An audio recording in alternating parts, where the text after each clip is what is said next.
Welcome to See You on the Other Side, where the world of the mysterious collides with the world of entertainment. A discussion of art, music, movies, spirituality, the weird, and self-discovery. And now, your hosts, musicians and entertainers who have their own weakness for the weird, Mike and Wendy from the band Sunspot. Another awesome weekend of rockin' behind us. Yes, it was. It was a lot of fun to play for the fine people over seeing the big party in the pavement. There was a fun inflatable UFO bouncy house behind us. And also the people of Madison, right downtown on State Street on a beautiful fall day. It was so hot, too. It was like unseasonably hot. Yeah, it was like 87 degrees. But you know what? We didn't get rained out. That's my favorite kind of show. No, so it all turned out. So if you were a new listener to the podcast after meeting us at either State Street in Madison or at Party in the Pavement in Racine, welcome to the See You on the Other Side podcast. Thank you for coming, and hello. We're glad to have you. Glad you're getting weird with us today. Also, speaking of music, we just released a new video for one of our songs called Spend the Night, the live video. You can see Wendy and I performing in that. It's a lot of fun. We're performing that live from New Berlin in Wisconsin. Yes. And we even talk a little bit about the inspiration behind the song before that.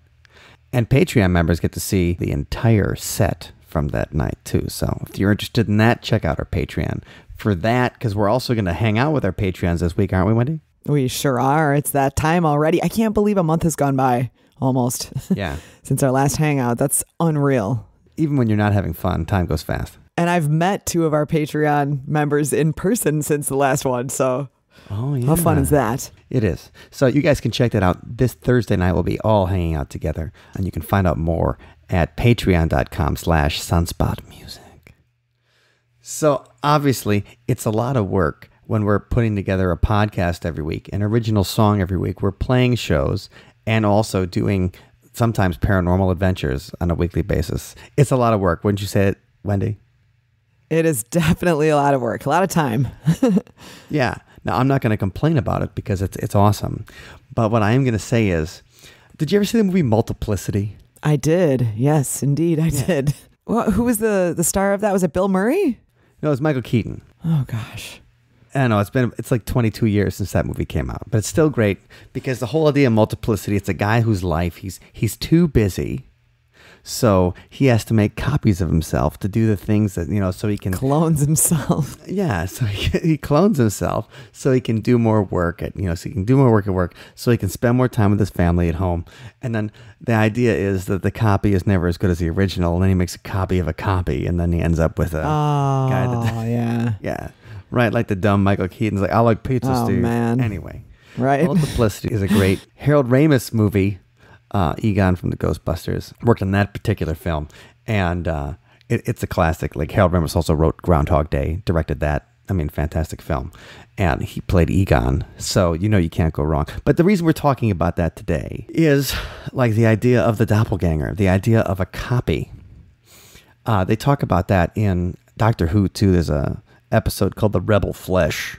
Oh. And in The Rebel Flesh, people make copies of themselves in order to work in dangerous places. And then you find out that the copies are actually kind of sentient and that, they don't want to work in dangerous places because they have feelings too. Oh. But it's all fiction, and that's the land of fiction we're talking about. But the thing about doppelgangers, the idea, it's not just a copy of yourself. It's that there's someone out there in the world who looks just like you. No, Wendy, have you met a doppelganger of yourself? Have you ever met someone who looks just like you? No, although I've been told and I've been sent pictures of Wendy doppelgangers.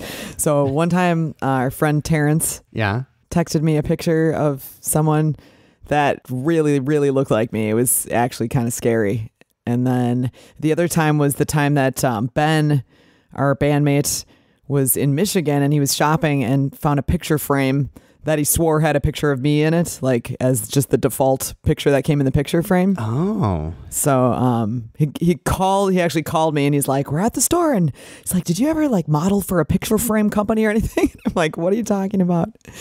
And so I ended up buying the picture frame, and it was uncanny. I remember that. The girl in the picture, it really looked just like me, but it wasn't me.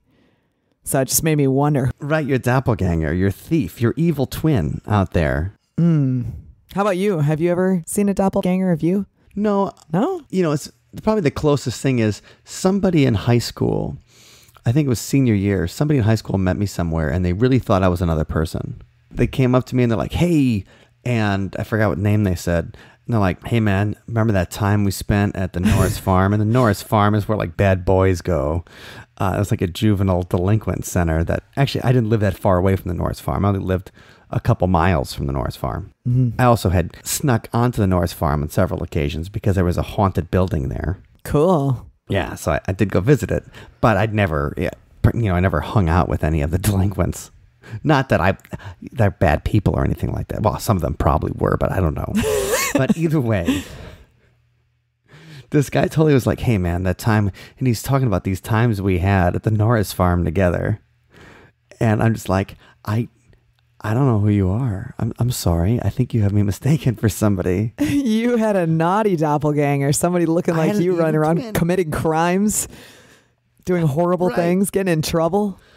Oh, that's terrible. Because he's like, "Come on, man, you know what I mean." And I'm like, "No, I don't know what you mean." I think he was thinking that I was trying to, because we were talking to some girls, or I was talking with my girlfriend at the time, and I think he was thinking that I was trying to cover up that I'd never been there. And he wanted to call you out right there. Yeah. Sure. That makes sense. Man, you know what I mean? And I'm like, "No, I don't know what you mean. We never were in juvie together." Or whatever. Like, it really was like, "Oh, man, remember that time we were in juvie?" I'm like, "No, like that time we were in a Mexican prison. I do not remember that."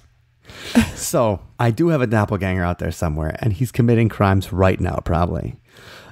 He's probably the oldest resident at the Norris Farm. He's never left.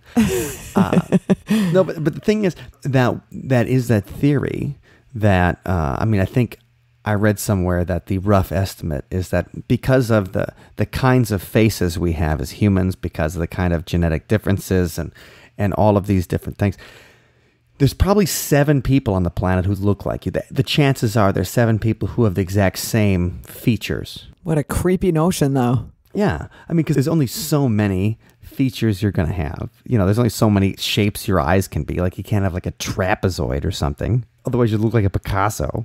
So there's 7 people out there who look like you. But the thing is, in ancient folklore, if you saw your doppelganger, that was bad news. Uh-oh. Yeah, if you see somebody who looks like you, then probably one of you is going to die pretty soon. Well, because it could be you traveling from a different time or space or dimension. Sure. And then if you see each other, then it's like the jig is up. Right. I think in Doctor Who, they call it the Blinovitch limitation effect or whatever, that you can't touch your past person. Like, if you're in the future, you can't touch. And it's something bad supposed to happen if you do it, even though they break that rule on Doctor Who all the time.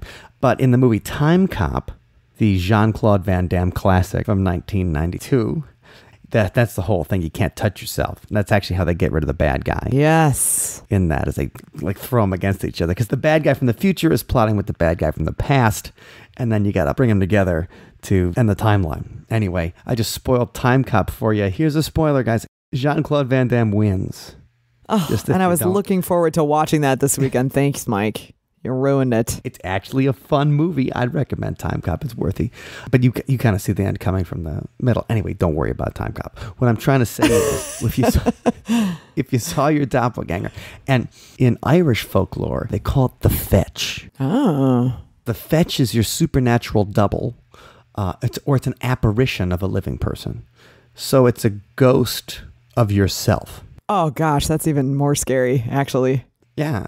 And who talks about it is Catherine Crowe, Allison, my sister, and a frequent contributor to the See You on the Other Side podcast. You might have heard her here, and you'll hear her again very soon. She'll probably be talking about Catherine Crowe, this woman who did so much work to forward the ghost hunting and parapsychology and stuff like that in the mid-19th century. She talks about the fetches a lot in her book, The Night Side of Nature. And so the idea is, you see your fetch, you're going to die. Oh, it's like an omen. Yeah. The word comes from what they think is the word fetch life. So if you see that apparition of a living person, they're coming to fetch the life from the living person. Oh, man. Yeah. Okay. So you don't want to see that. Correct. So you don't want to see it. So that's like in Irish and Northern England. That's their specific, mythology. And then, of course, doppelganger is a German word. The German you can compound any words together. And then that's part of the language, and that's cool. You can do that. So doppelganger means double. Okay. And a ganger is a walk. So a ganger means you're walking or going. So it's like you're walking double. And it has an umlaut just to make it look extra badass. Right. So you said like this. You said it in my native language. You would say it's a doppelganger. Oh, no. It's a fantastic word. We developed it. We say it's doppelganger. No, I don't know how Arnold says it, but he would say it in a fantastic way. But that's the idea. The doppelganger, the walk, the double walker is out there. The double goer is out there. People use the term now twin stranger. Okay. And I like that too. That's the more, instead of saying doppelganger all the time, because doppelganger has that idea, if you're going to see yourself, you might die. So twin stranger just means that there's somebody who looks like you. That's much less scary. Yeah, it's just right. Science says there's at least 7 other people in the world who probably have your same features. And so it just makes sense. You're going to have some doppelgangers out there looking like you, walking around. Maybe at that gym, maybe they don't work out as much. So they don't have such as a developed body as you might, but they look like you in the face. Well, so and it's actually possible that you could have an identical twin that was separated at birth. Yeah, right? No, not that far out there. No, that is absolutely true. You could be separated at birth, and people have been. They've found out later in life. Imagine that, though. Meeting someone who up. looks exactly like you. That would be so bizarre. Well, and you find out that you were separated at birth from somebody. Like, I think that happens to a lot of people who are like orphans or things like that. That's probably not going to happen to them. In ancient Egyptian mythology, there's a Ka, which is a spirit double that has the same memories and feelings as the person to whom it belongs. And so sometimes people will see, in Egyptian mythology, the idea was you could see a double of yourself, and it wouldn't be like an actual person. It would be just a representation of your feelings walking around.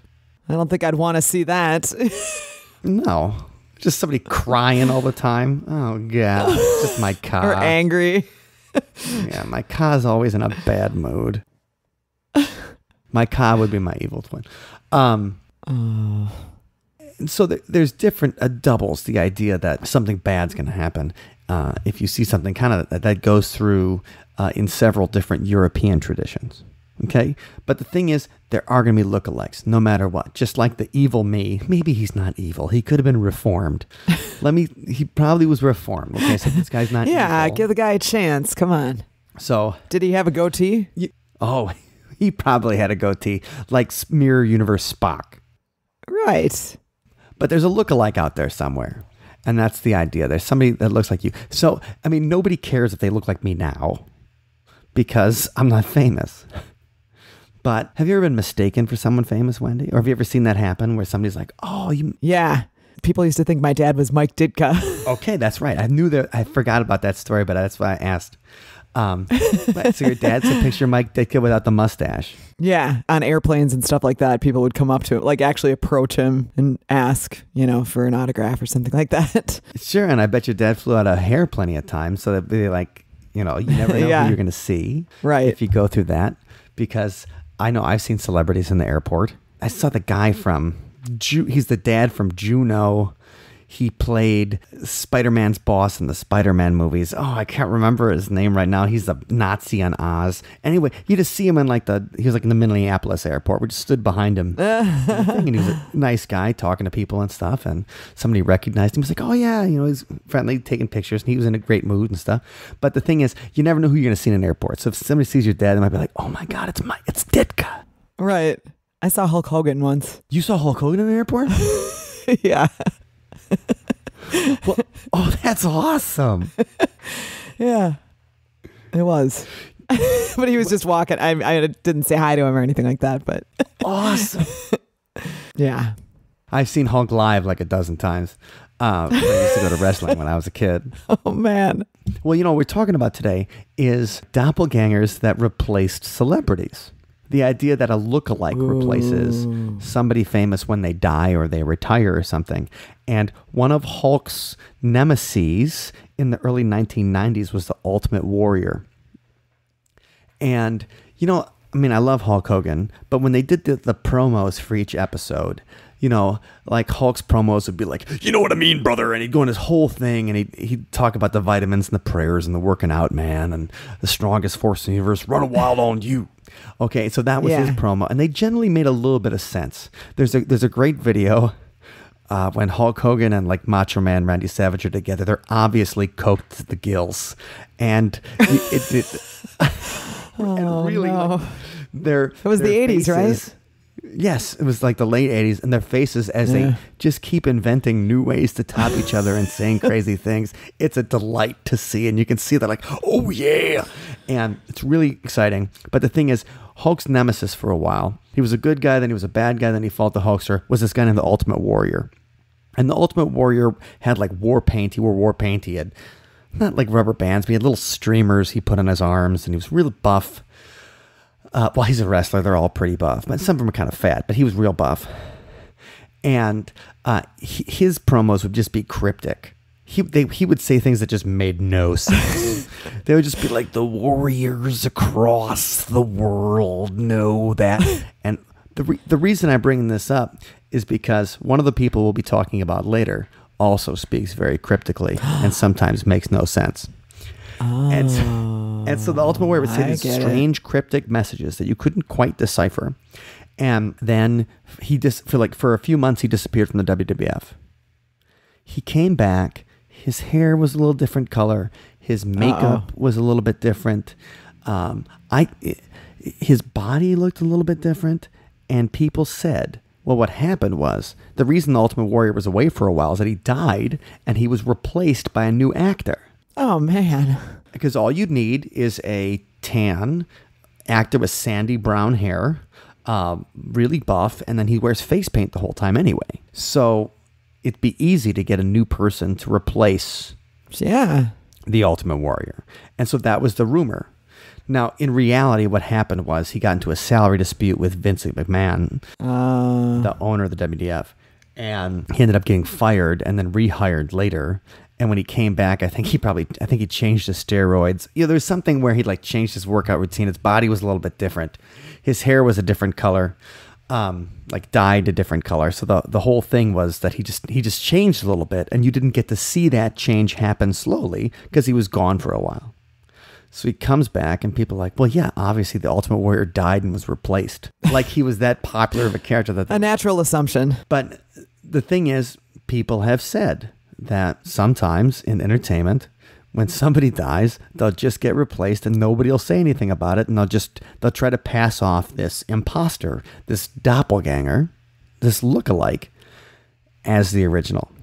It's kind of like, you remember the show Bewitched? Oh, yeah. Oh, the Darrens. Yeah, the Darrens switch out in the middle, and they kind of look like each other. So weird. They look very similar to each other, but it was just after like a salary dispute or whatever. They're like, well, forget it. We fired you. We're gonna hire somebody who looks just like you. Didn't they do that on Three's Company too with Suzanne? No, Suzanne Summers left, but they hired somebody who was Chrissy's cousin. Oh, okay. So she was just another blonde ditzy to fill that role. To fill the role.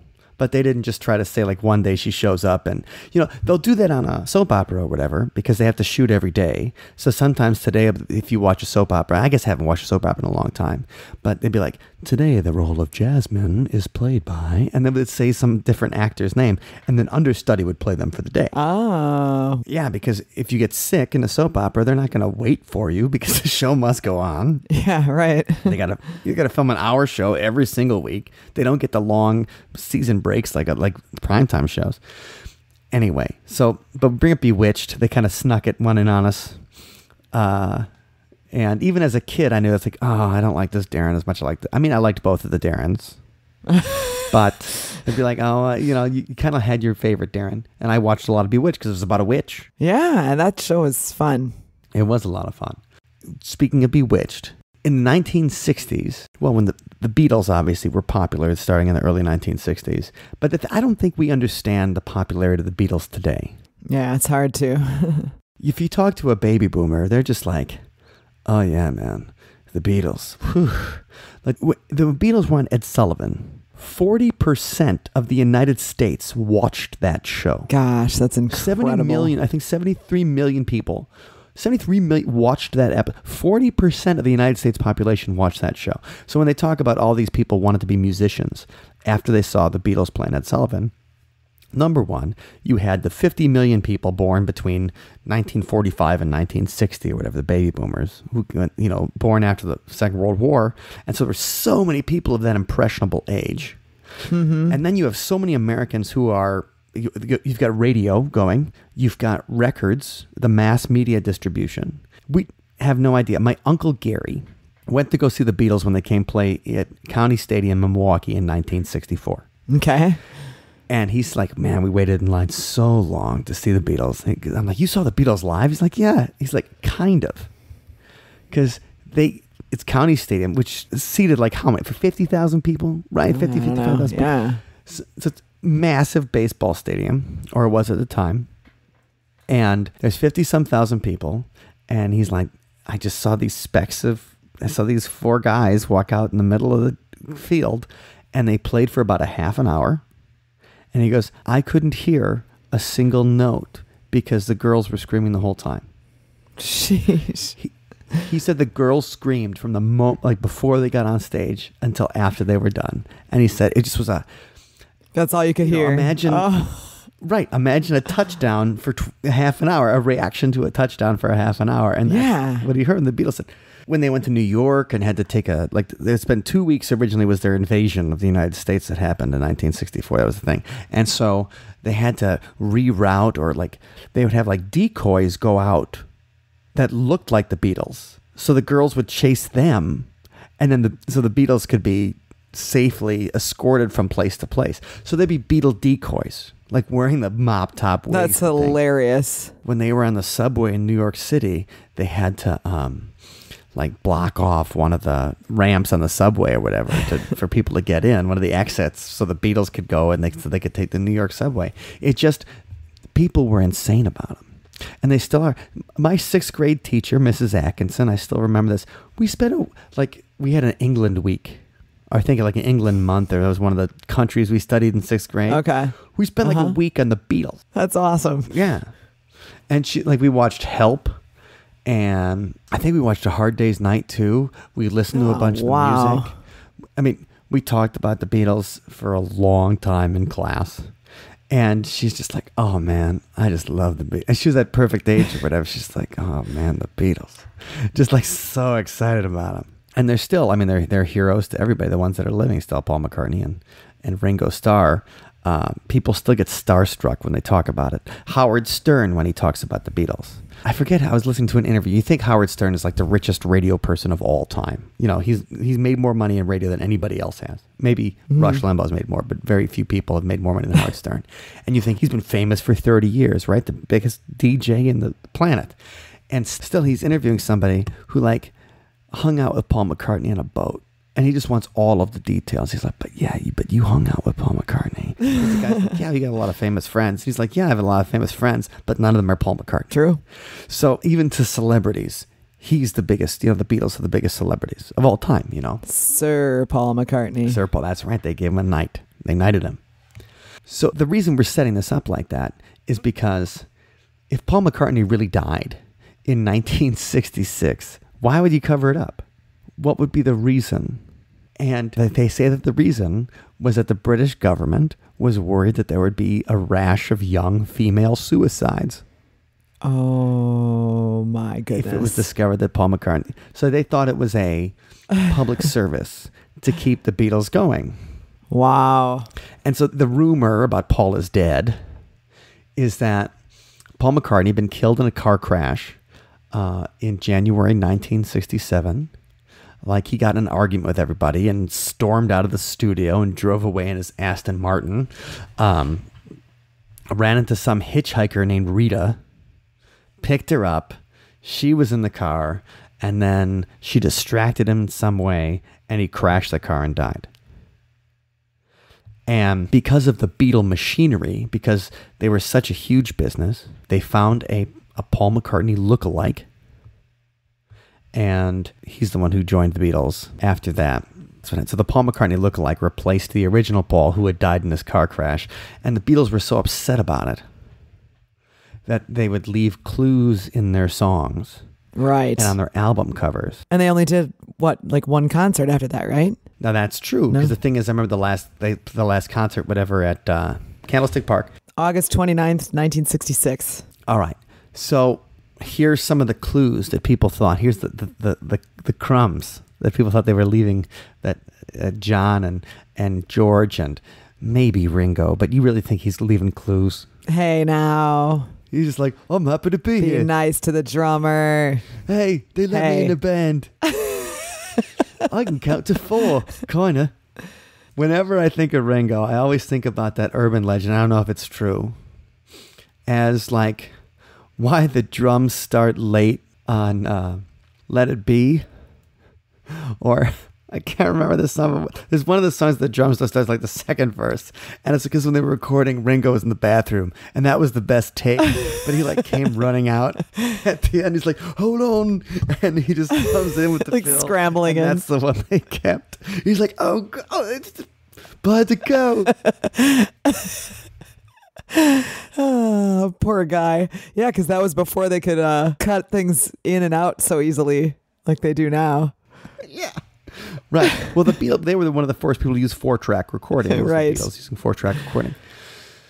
But so that I always think of him, he's just that lovable guy like, hey, I got a job, Mum.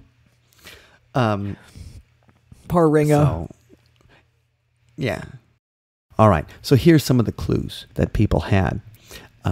They said in Sgt. Pepper's Lonely Hearts Club Band, when they introduced the band, they say like, the fictional member's name is Billy Shears, and that's Paul's replacement. Is this, the legendary Billy Shears, Sgt. Pepper's Lonely Hearts Club Band, and that's supposed to be like they're announcing the people's names. It seems like in the song, the idea is they're just announcing these characters' names in their song for the album. But the idea was that Billy Shears really is related to this Scottish guy that won a Paul McCartney lookalike contest in the 60s. Man. His name's like Billy Sheep or something, or Billy Shepherd. Okay. Billy Shepherd. And the reason that the shears is the clue is because you shear a sheep, and he's a shepherd. Okay. So that's the clue.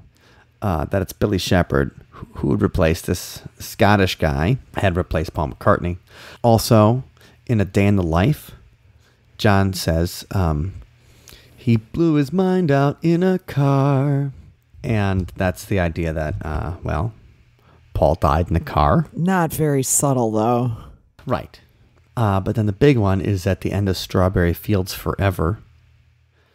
If you listen when they have all that, like the tapes winding down and everybody's obviously stoned out of their gourds when they're doing like, oh man, we're just going to put this on the tape and it's going to go backwards and it's going to be, oh my God, it's going to be so good. It's going to be so good. Let me hit that.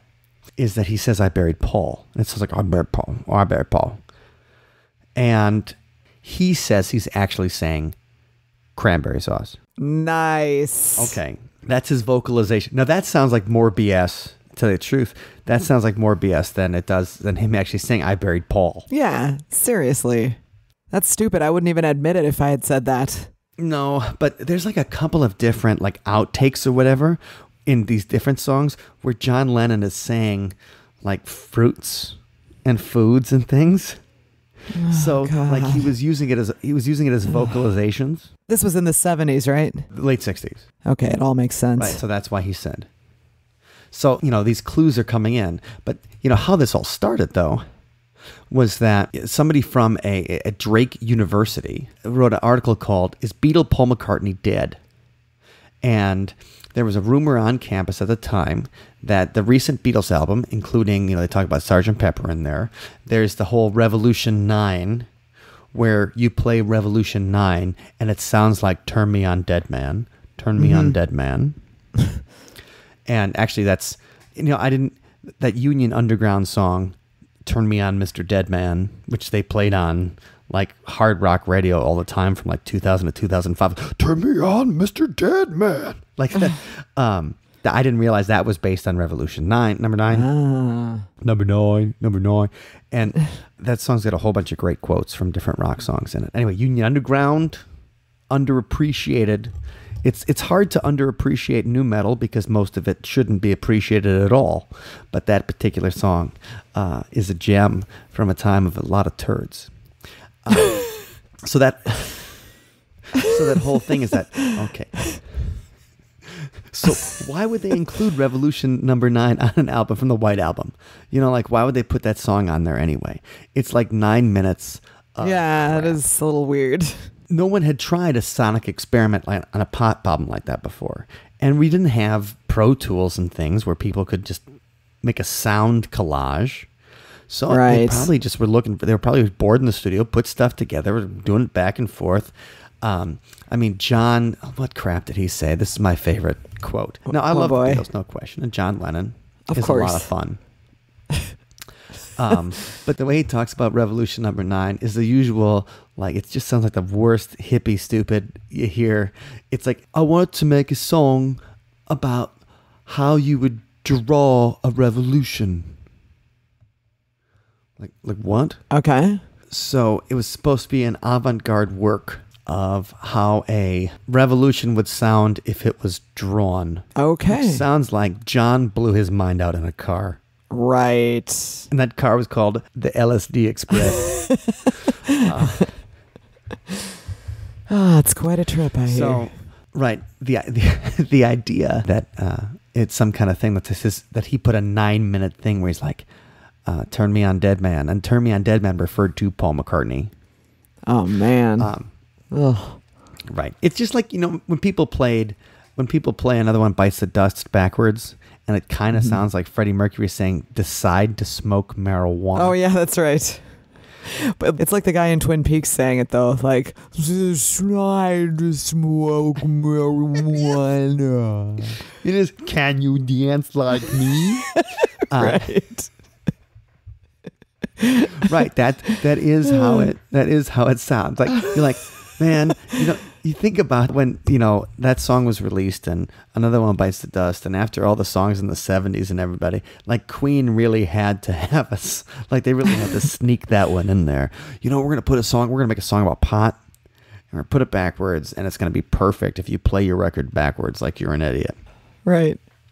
So, and the Abbey Road cover, people had a whole thing about the clues on the Abbey Road cover that, number one, Paul's not wearing shoes. He's kind of walking out of step with the others. The person who's playing Paul, Billy Shepherd. Okay. John's wearing all white, supposedly like the priest. Ringo is a mourner. He's dressed entirely in black. George is wearing jeans like a gravedigger. Wait, you're serious? Yeah.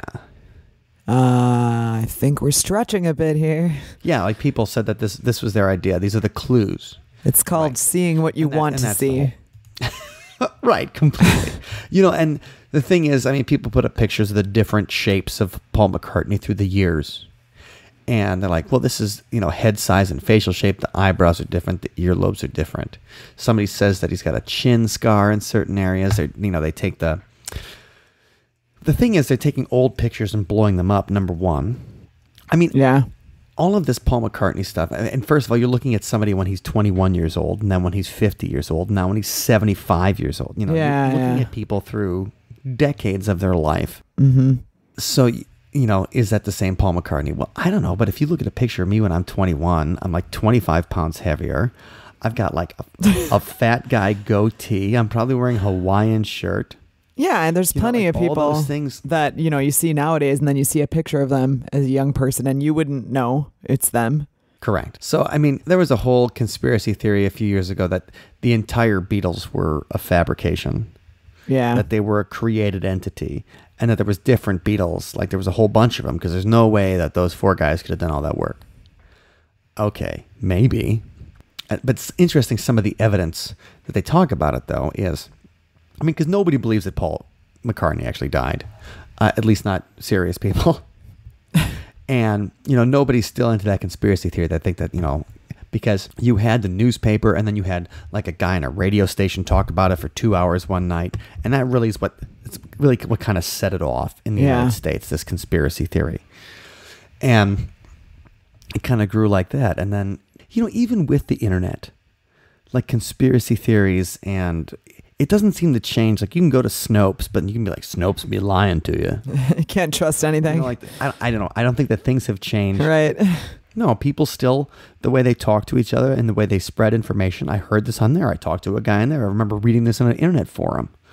Oh, okay. And then half the stuff you read on the news, or if you read a blog, it's taken from a news site, which might be taken from another news site.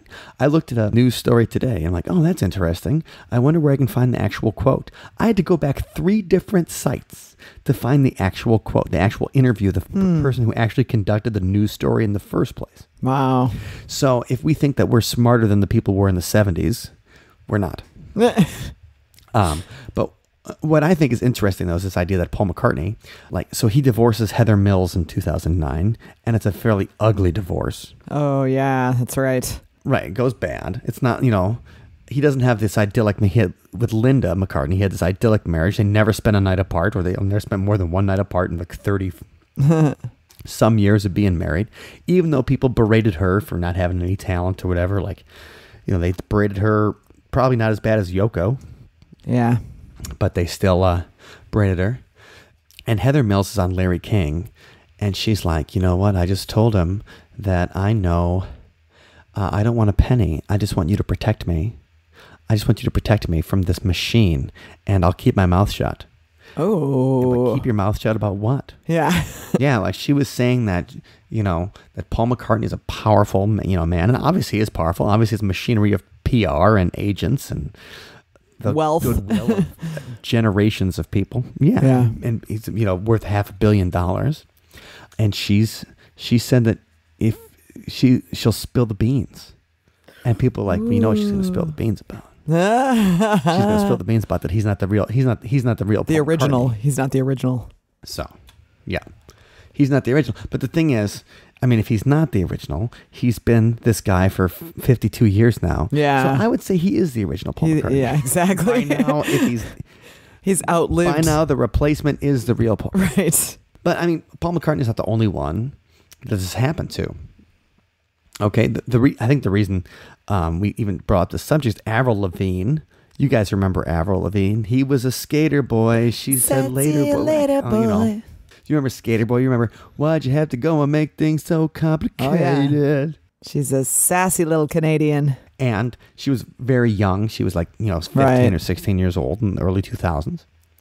And in 2012, a Portuguese language blog, a Brazilian fan site, said that they had evidence that the Avril Lavigne that we see today is not the same Avril Lavigne who sang Complicated and Skater Boy and things like that.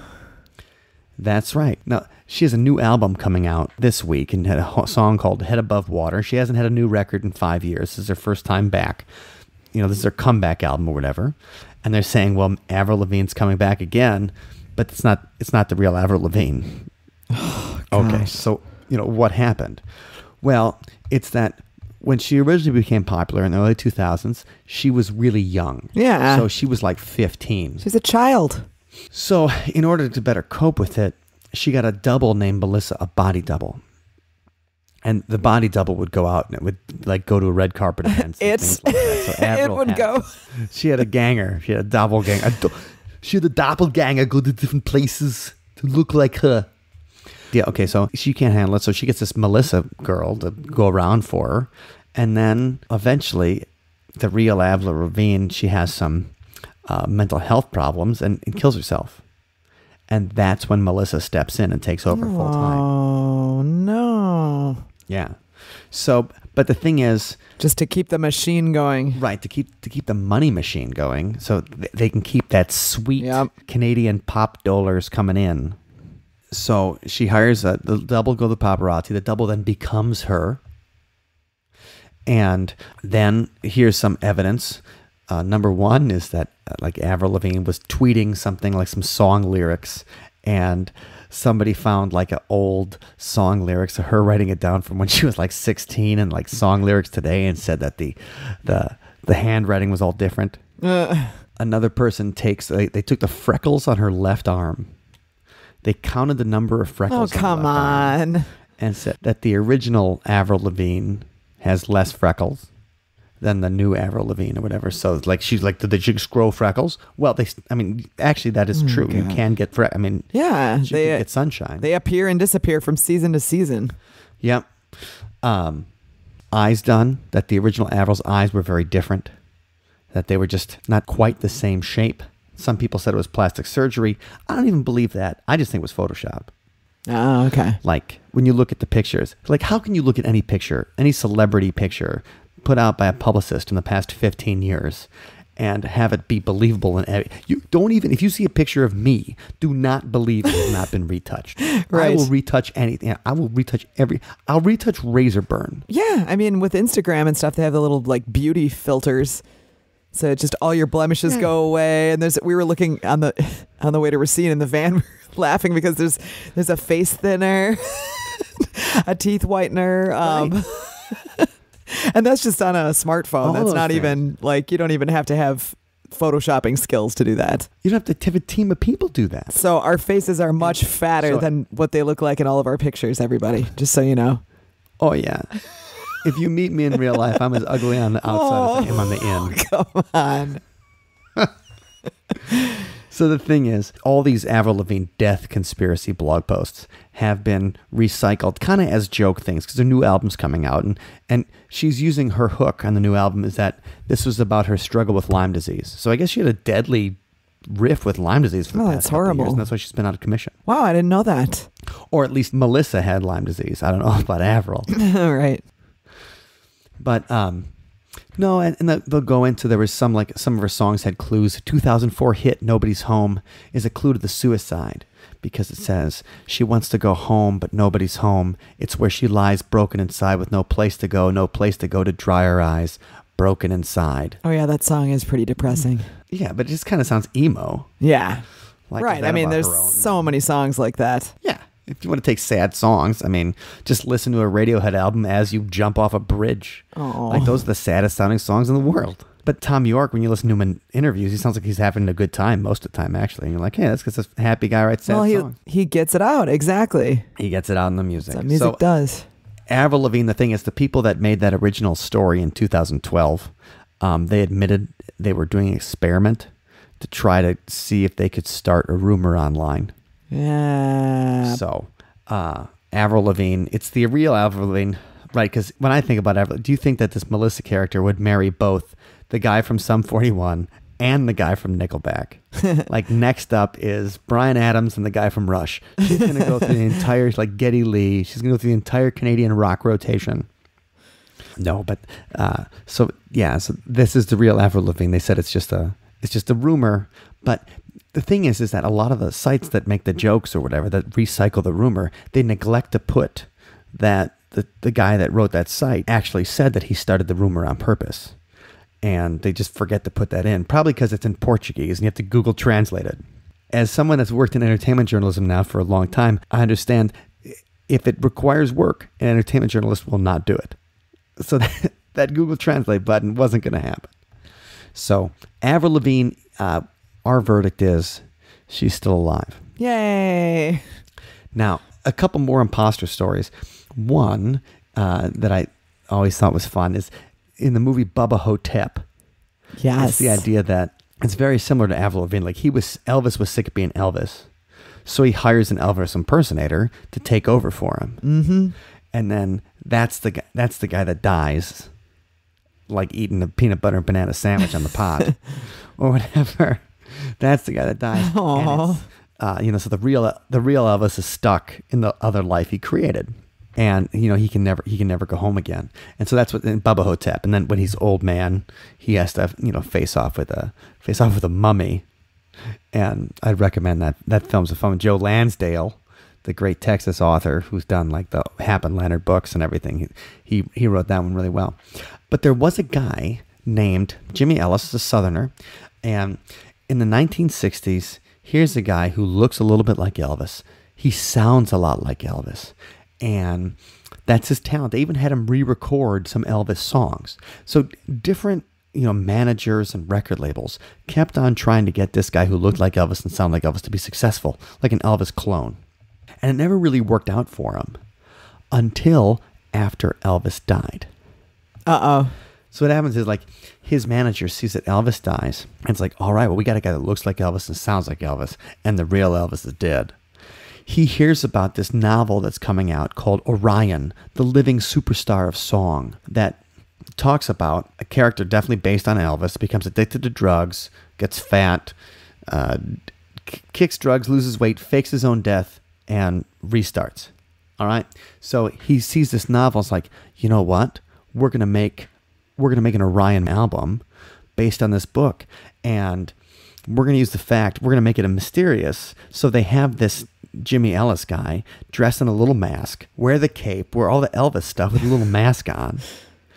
And like it's supposedly Elvis, like he faked his own death and now he's restarting his career. Aww. And he sold a ton of albums as this Orion character, Orion Reborn. Wow. They even have a casket on the cover of the album with this guy that looks like Elvis, and then this Orion character, this Jimmy Ellis with a little like the Zorro mask on, like superimposed over him. So Orion Reborn, and it sells. I mean, they sell 11 Orion albums in like 4 years. 9 songs get popular on country radio, enough to reach the national country chart. He becomes the opening act for Dionne Warwick, the Oak Ridge Boys. He opens up for Kiss. Amazing. So this Orion character singing Elvis-like songs. They take advantage of the fact that they are now creating a Elvis impersonator that supposedly is the king returning from the dead.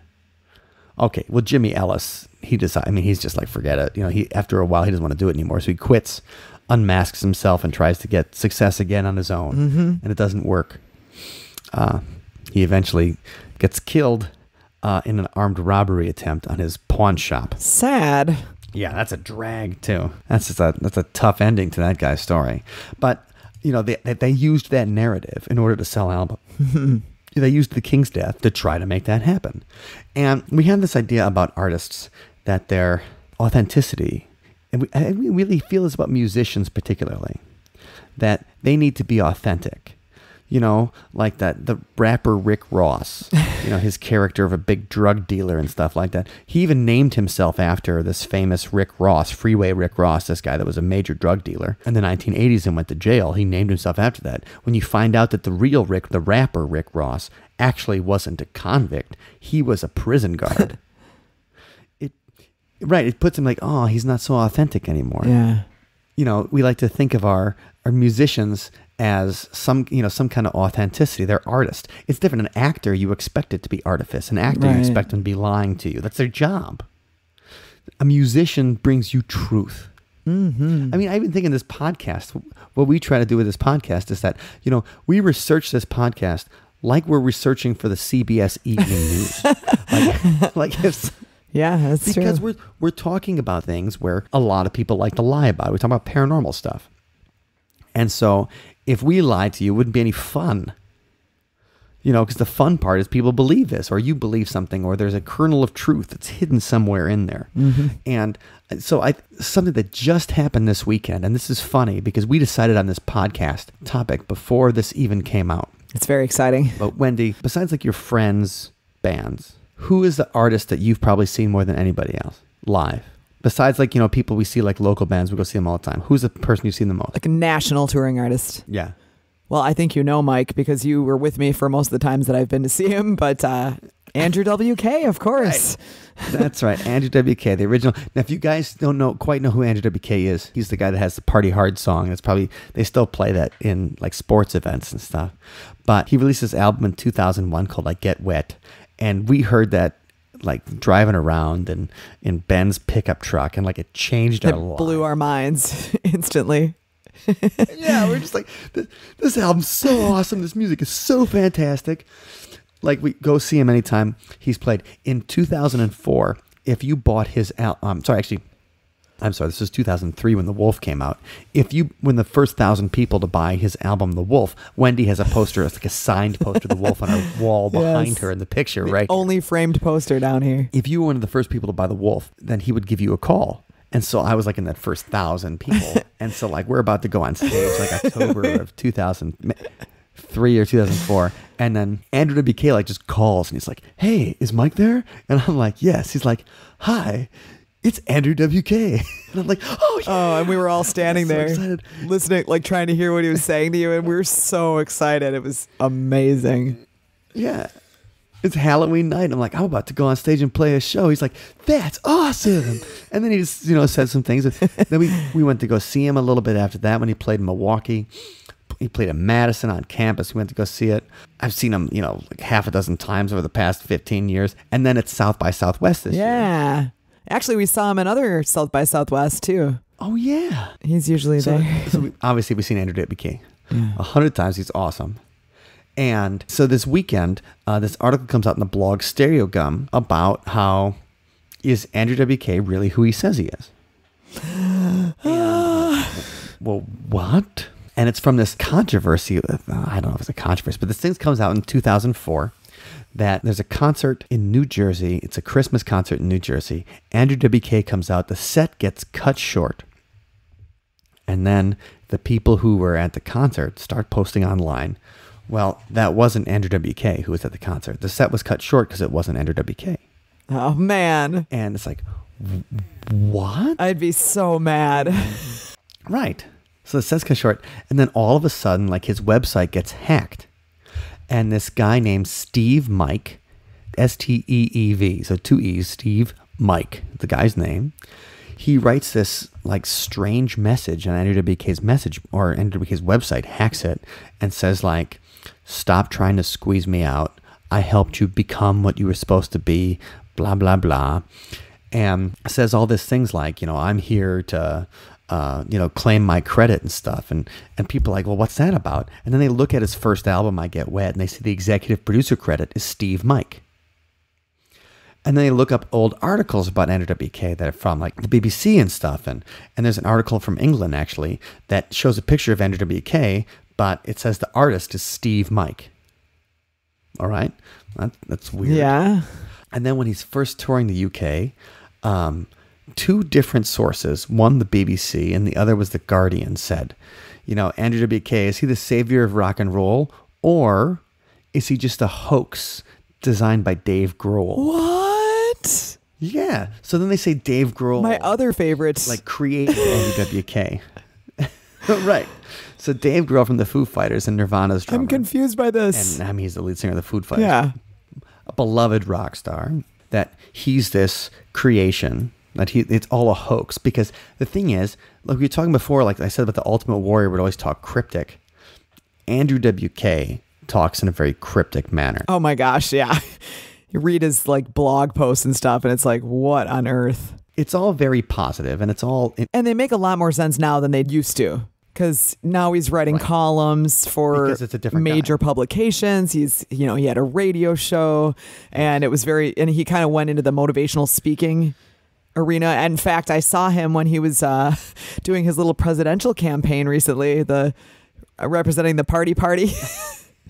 I got the t-shirt, the Andrew WK for president, but it was totally a motivational speech, and it was very awesome, and it made sense. But like back in the day, his blog, I used to read his blog, and it was one of those 90s looking blogs with the black background and like the red text or whatever, but it was just like a stream of consciousness kind of insane sounding page. Positive, yes, but yeah, I'd be like, 200 words about hanging out with his cats. Remember that cat one? I was like, what the hell is this? That was the first time I ever saw. I'm like, this guy's blowing my mind.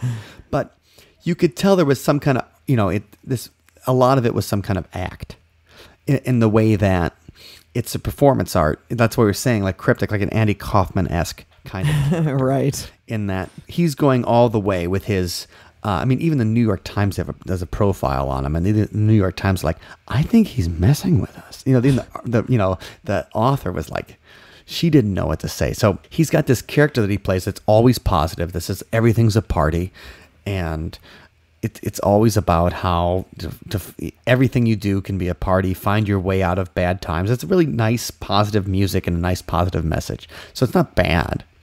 But the Steve Mike stuff goes on, and people start saying, well, is Andrew WK a real person, or is he a creation that this person inhabits? So, like, was he created by a committee, by a record label, or by this Steve Mike producer? Yeah, and he's basically an actor portraying Andrew WK. He's Remington Steele. Right. Basically, Andrew WK is Remington Steele. Oh, goodness.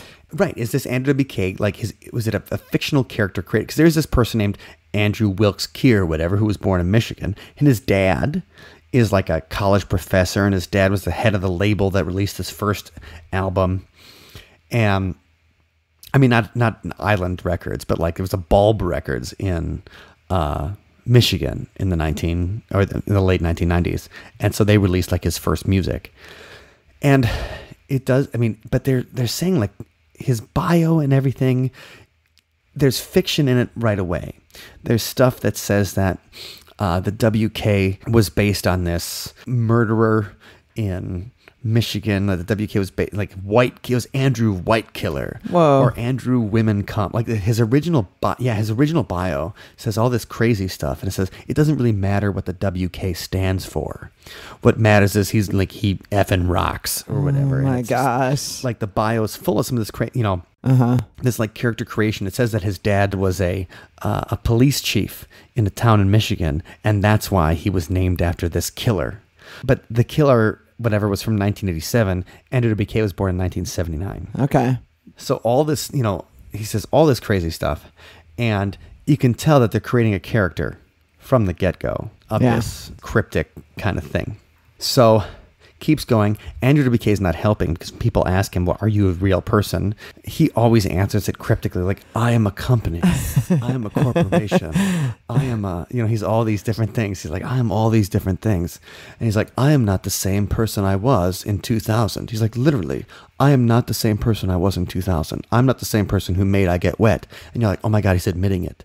And then he's like, none of you are the same person right. you were in 2000. We're different. Good answers. He says everything is sideways. So it all feels like a performance piece. So this article comes out in Stereo Gum this weekend, where this guy goes into like, is Andrew WK a real person kind of thing. And this just came out today. Now, we were originally supposed to record the podcast at like 3:30 p.m. and this came out at 3 p.m. today. Important. This is from Andrew WK. I'm on his like Facebook Messenger list. And so this comes in my Facebook, just like I'd get a message from you. I get a message. Okay. Sweet. Like, that's so cool. Like, what does it say? It says, important. This article is claiming that Andrew WK is a fraud, or that he's part of an organized secret effort to convince people that he isn't what he says he is. While we're assuming the writer had the best of intentions, the vast majority of this text is simply not true. We urge you to dismiss the claim that Andrew isn't real, or any similar assertions that paint him as something he is not. Andrew has never worked behind the scenes with any individual or group in order to make it appear as though he doesn't exist. Most of all, please simply stay focused on the power of party. Yes. The joyful sensations Andrew WK works so hard to provide every day. That is where the truth lies. Here, here. Party forever. And the party forever is in all caps. Oh, man, I love that guy. Right, and I love him too. But so kind of what I think. There's even, some people say that Andrew WK was created by Diane Warren, like the woman that wrote the Don't Want to Miss a Thing song. Oh. She wrote all the songs in like the late 90s and 2000s that I hate. And so that she wanted to write rock songs, but she was afraid that she wouldn't be able to sell her rock songs. So she wrote these Andrew WK songs, even though I can't imagine like Diane Warren wrote Party Till You Puke. Or, we want fun and we want to get pasted. Like I do not think that Diane Warren wrote those songs. There's also another thing that says that that Tom Cruise, there's a theory, it literally says, is Tom Cruise Andrew WK? Like, these people wrote these things like that he's a creation of, even like they use Tom Cruise because he's always implied in all the Scientology conspiracies. Yeah. But the thing is, what's probably the truth on it is that in the early 2000s and stuff, alternate reality games were just kind of taken off. They started playing with the Steve Mike persona and to say like, okay, what's a great way to get people excited about a new album? So The Wolf did not sell as many copies as I Get Wet. So you jump in and create like a character or some kind of weird is Andrew WK real conspiracy before the new album comes out. Yeah, a little media frenzy. Yeah. And so that's what it starts out as, because they have this whole in 2005 he comes out and says, all right, after Steve Mike hacks his website, he writes a cryptic message that says like, I am not Steve Mike, we are two different people, that's such a strange thing you're talking about, and my new album, The Formation of Power, is coming out next year. Well, The Formation of Power never comes out. And so what happens is that he then releases an album called Close Calls with Brick Walls, and it only comes out in the UK, in Asia, and none of it gets released in the United States. In fact, he doesn't have a new US release until like 2009, where he does like a new age piano, that Cadillac 55 album, where he's just doing piano stuff. So now this Stereogum article comes out this weekend saying that Andrew WK might not be a real person, and Andrew WK responds to it. So he just has a new video out. So could he be promoting the new video by like regurgitating all this old stuff? That's what I think. I think Andrew WK created Steve Mike, or at least his buddies did, and they thought it'd be funny in a performance art piece, because he's a guy that kind of lives performance art. Yeah, totally. Well, it'll be interesting to see. So yeah, it will be interesting to see what happens. But I just thought it was funny because like we just start talking about doing something, because I saw the Avril Lavigne album coming out, and then this Andrew WK controversy, our favorite. We've opened for Andrew WK. We've met him. Many times. We go there. I'll sit there in line and we have him sign something. I made a shirt. Oh yeah, you did make a shirt. We drove to Chicago to watch him sing Ramon songs with Marky Ramone playing drums. So obviously everybody's obsessed with Andrew WK here. And the fact that this stuff came out, it was just some weird bit of synchronicity. Yes, very weird. And so the controversy is, you can go down the rabbit hole and read that stuff. But here's the final verdict. It's not worth it. Listen to the music. You'll have a much better time. And see what you want to see. Just understand that it's all part of the performance art. It's a very Andy Kaufman-esque thing. And I admire him sticking to that whole thing. It's really pretty good. So anyway, Avril Lavigne, not dead. Paul McCartney, not dead. Andrew WK, not dead. Elvis, dead. That's the final verdict, and see you on the other side, crew. So we'll see what happens. Anyway, the Sunspot song this week, when you have something as thematically rich to work with as Doppelgängers, it was hard. So the song this week hits a heavy metal jam, kind of an industrial metal jam, I think it's a good way to put it. And tried to put little things in like guitar lines would then be copied, but a little bit different, just like a doppelganger or a look-alike is the same as you or the same as somebody else, but just a little bit, So part of the fun in the song is that thematically we try to paint the text of the doppelganger with some of the music as well. Anyway, it's a lot of fun, and here's a new Sunspot industrial track for you based on the Rockstar Death Conspiracy, Doppelganger.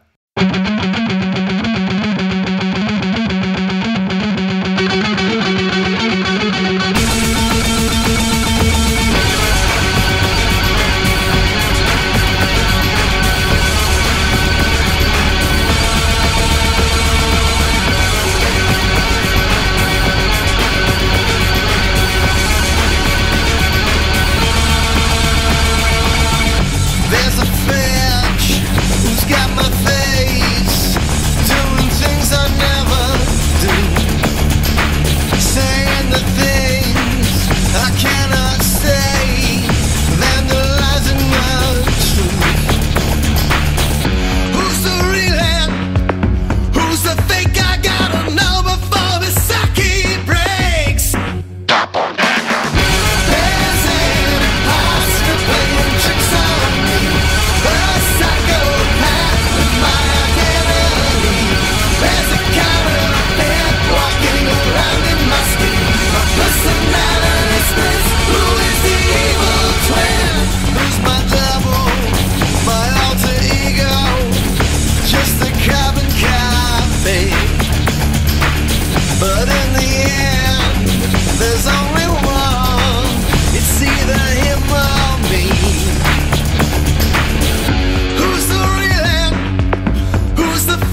Thank you for listening to today's episode.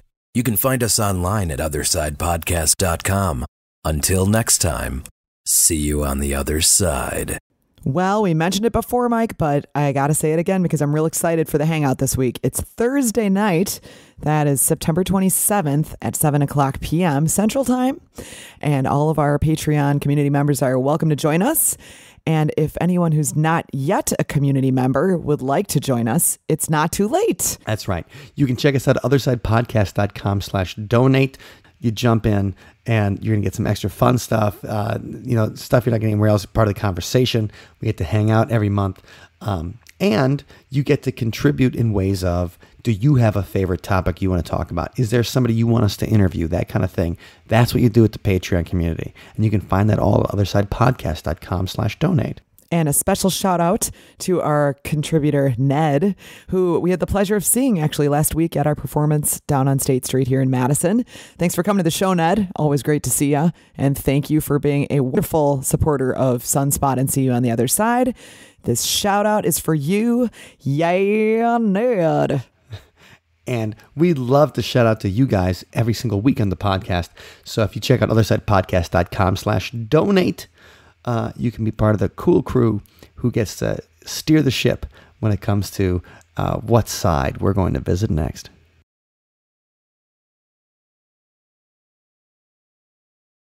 Decide to smoke marijuana. Can you dance like me? It's a fantastic word. We developed it. We said Doppelgänger.